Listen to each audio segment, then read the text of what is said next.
Herzlich willkommen zu einer weiteren Ausgabe von Weisheiten zum Mitnehmen. Thema heute: Ethik in der Philosophie. Genauer, mein Erlebnis mit Viola und Leon in meinem Lieblingsbistro. Also, lehnt euch zurück und lauscht einfach. Und vielleicht kann ich euch zum Nachdenken anregen. Denn wie sagte mein Urgroßvater Sokrates? Ich kann niemanden etwas lehren, ich kann ihn maximal zum Nachdenken anregen.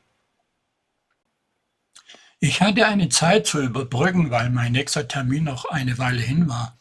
Also ging ich in mein Lieblingsbistro, um einen Kaffee und Tiramisu zu mir zu nehmen. Ich gehe sehr gerne dorthin, weil es mir die Möglichkeit gibt, Menschen zu beobachten.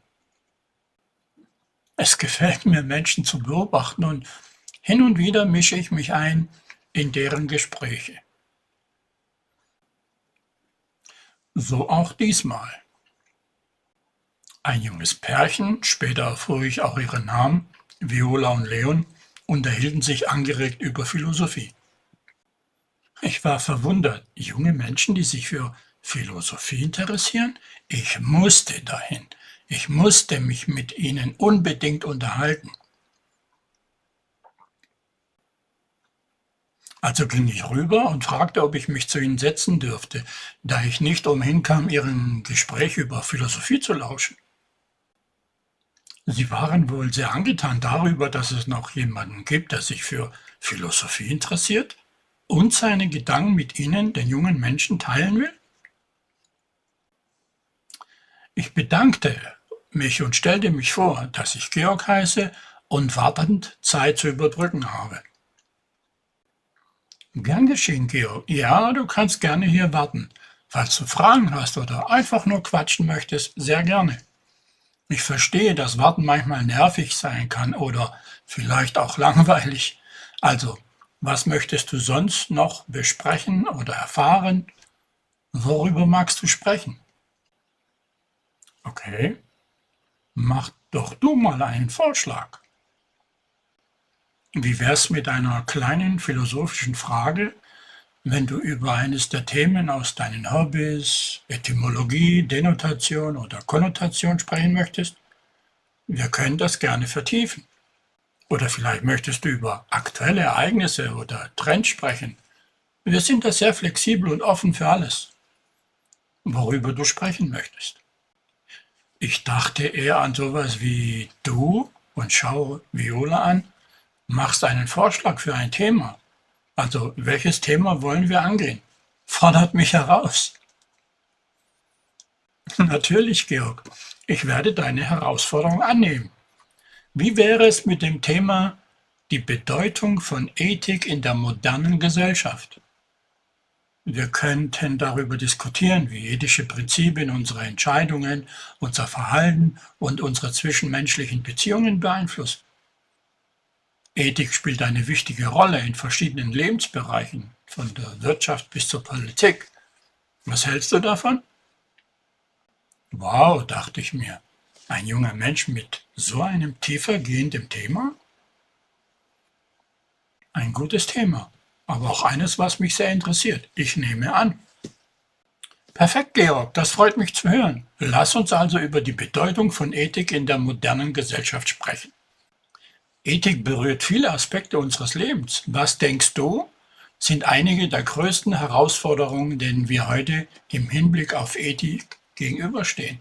Und wie könnten wir ethische Überlegungen stärker in unsere Entscheidungsprozesse integrieren? Wow, was für ein Einstieg. Das habe ich jetzt davon. Alle drei lachen. Lasst uns doch mit einer grundlegenden Frage beginnen. Wie definierst du, Leon, oder ihr beide persönlich Ethik? Welche Werte und Prinzipien sind euch besonders wichtig, wenn es um ethische Entscheidungen geht? Ich definiere Ethik folgendermaßen. Ethik will über jede Moral bestehen. Kannst du folgen? Ja, ich verstehe deine Definition. Zumindest verstehe ich dich so. Ethik geht über individuelle Moral hinaus und versucht, allgemeine Prinzipien und Regeln für das richtige Verhalten in einer Gesellschaft zu formulieren. Das ermöglicht es, gemeinsame Standards für ethisches Handeln zu schaffen. Gibt es bestimmte ethische Prinzipien oder Werte, die du besonders heraushebst, wenn es darum geht, wie diese allgemeinen Standards festgelegt werden sollten? Ich mag das Wort Standard nicht im Zusammenhang mit Ethik. Leon springt in diesem Dialog mit ein. Aber ich denke, Ethik befasst sich zum Beispiel mit der Todesstrafe so, dass sie sagt, niemand muss sterben. Das steht über jede Moral. Was denkst du? Ich verstehe deinen Einwand gegen das Wort Standard in Bezug auf Ethik. Das Prinzip, dass niemand sterben muss, geht in der Tat über individuelle Moralen hinaus und kann als ethische Grundregel betrachtet werden, ja. Es stellt eine universelle Maxime dar, die das menschliche Leben schätzt und in vielen ethischen Überlegungen eine wichtige Rolle spielt. Ethik kann in diesem Sinne als die Suche nach solchen grundlegenden Prinzipien betrachtet werden, die für das Zusammenleben der Menschen von zentraler Bedeutung sind. Was sind deiner Meinung nach weitere solcher ethischer Grundsätze, die die Gesellschaft leiten sollten? Ich denke, Ethik befasst sich tatsächlich mit dem Maximum an, sagen wir, Respekt für das Leben und Moral hingegen nicht, oder? Du bringst einen interessanten Punkt hervor. Ethik strebt tatsächlich oft nach einem Maximum an Respekt für das Leben und versucht, allgemeine Prinzipien zu formulieren, die über individuelle Moralen hinausgehen. Während Moral oft von individuellen Überzeugungen und kulturellen Normen geprägt ist, zielt Ethik darauf ab, universelle Grundsätze des richtigen Verhaltens in der Gesellschaft festzulegen. Es kann also als ein Versuch angesehen werden, eine gemeinsame Basis zu schaffen, die den Schutz und die Achtung des Lebens betont, unabhängig von individuellen Überzeugungen. Viola interveniert. Okay, sie stellt eine Frage, die mich nicht überrascht hat. Kannst du die Aussage richtiges Verhalten umformulieren? Ich glaube, in der Ethik gibt es weder richtig noch falsch. Es ist so meines Erachtens wie ein objektiver Journalist.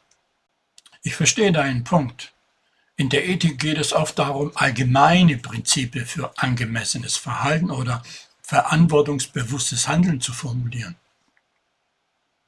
anstatt in Begriffen von richtig oder falsch zu denken.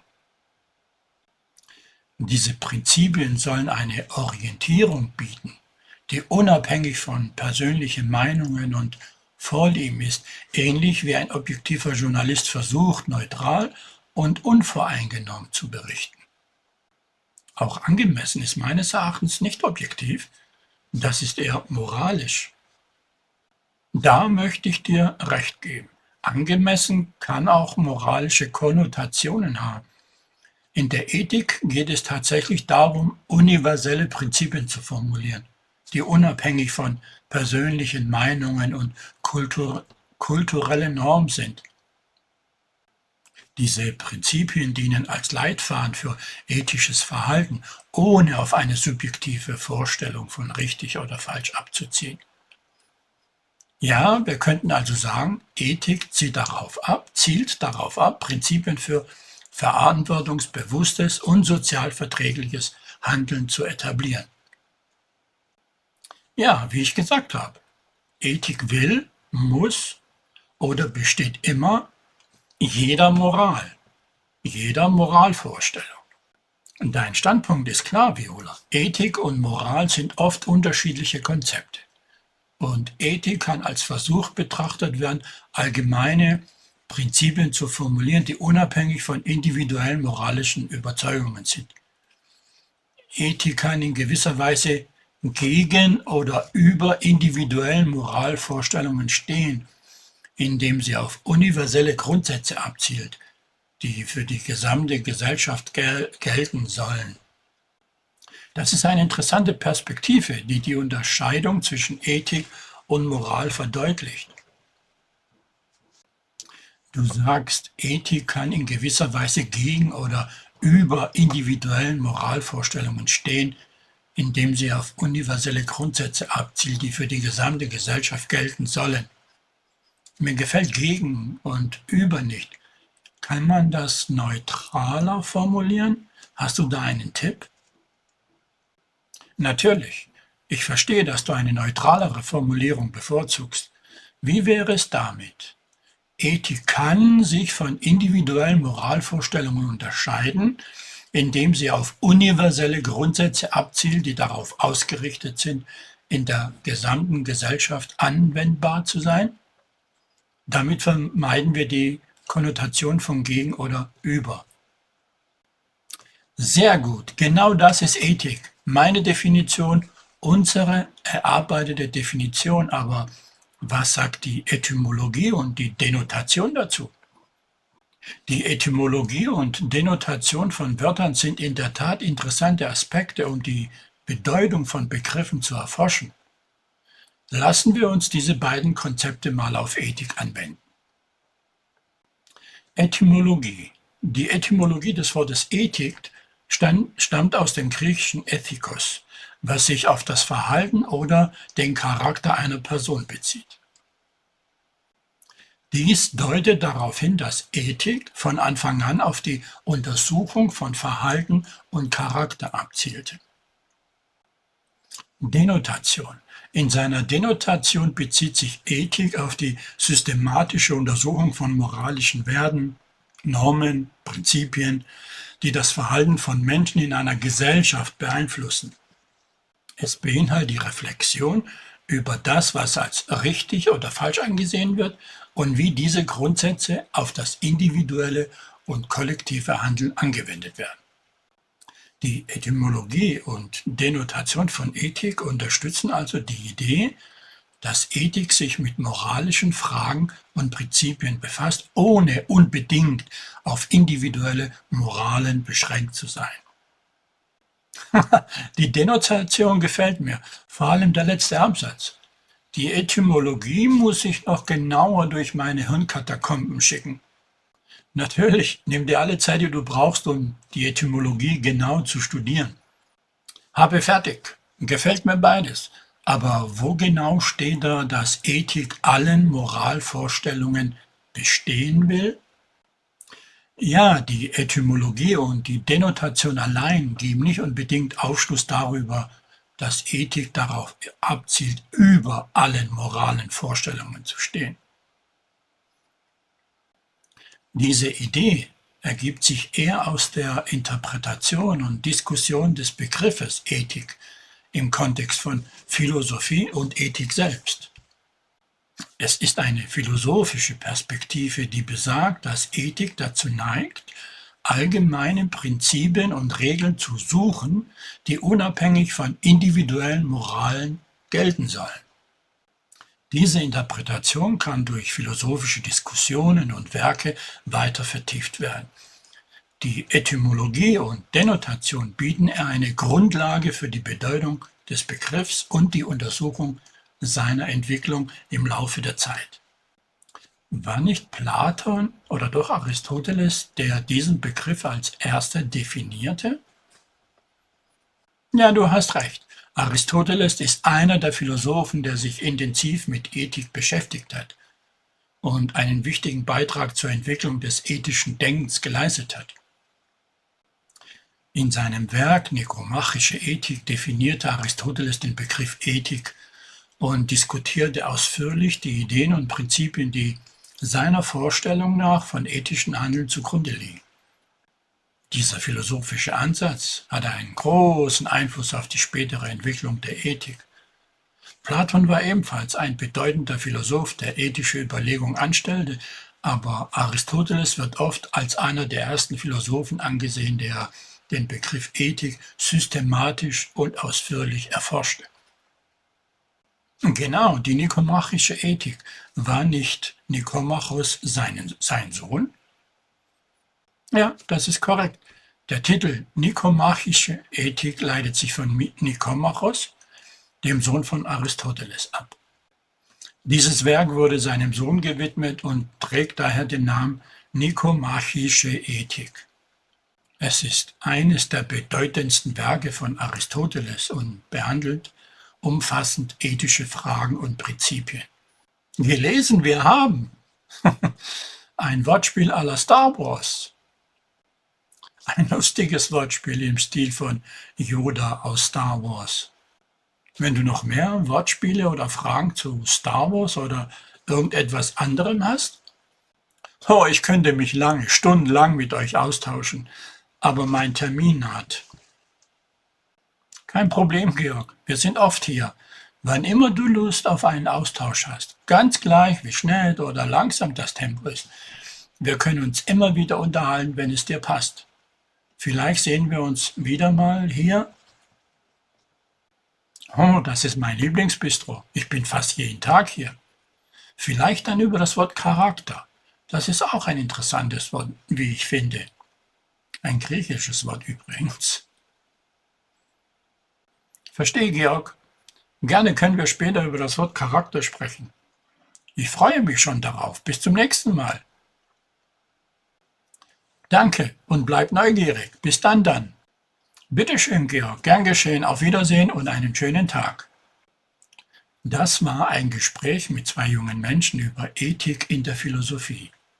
Ethik ist ein Schlüsselaspekt der Philosophie, der uns hilft, Fragen nach richtigem oder falschem Handeln, Moral und Werden zu erkunden.